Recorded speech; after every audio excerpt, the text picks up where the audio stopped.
The president has also just signed some of the furthest reaching legislation of his young presidency. He just signed a bill that lets your internet provider sell all of your personal data, your online usage data, all your financial data, everything they've got on you. They can sell it without your permission. They can sell it even without your knowledge. And this is a big deal.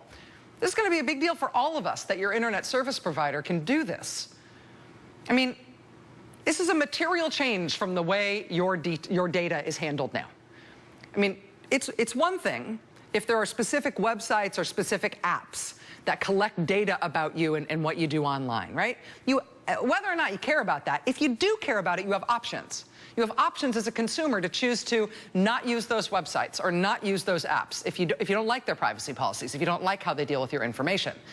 But your internet provider, it's not like most of us have a lot of choice when it comes to who you get your internet service from. At my house in Western Massachusetts, there's precisely one way that internet can come into my house. It's through DSL. And there's one company from which I can purchase that DSL service. That's it.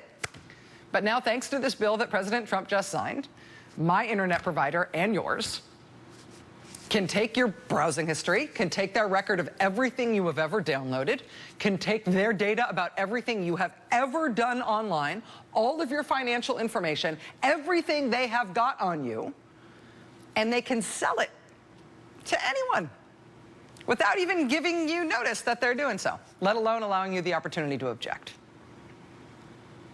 And if you don't have a lot of choice of internet providers, which a lot of people don't, your only option for opting out of this system, for protecting yourself at all, is to not use the internet? I mean, really?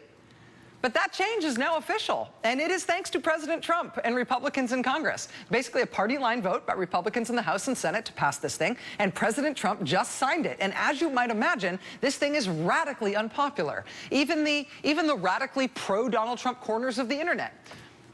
At the Donald subreddit, which is a famously pro-Trump community online. Even there, Trump supporters are freaking out that he just signed this thing. YouGov just did a national poll on this thing. They described what the bill does, then asked people nationwide, should Donald Trump sign this bill or should he veto it? 11% of people said Donald Trump should sign this bill. The proportion of people who said that Donald Trump should veto it, 74%. 74% say do not sign the bill. He signed the bill.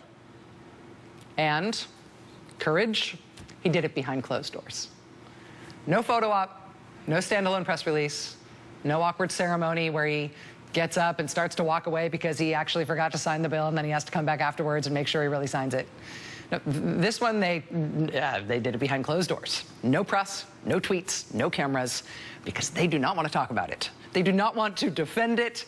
No human wants this. And so they signed it in secret. I mean, we're still new here, right? We're still figuring them out.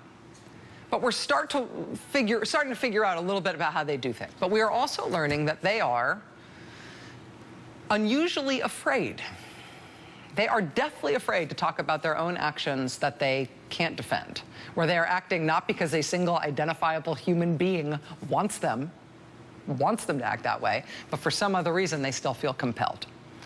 Whether it's guns or the internet or the secret escalation in Syria that they cannot defend and that before he was president he was so opposed to.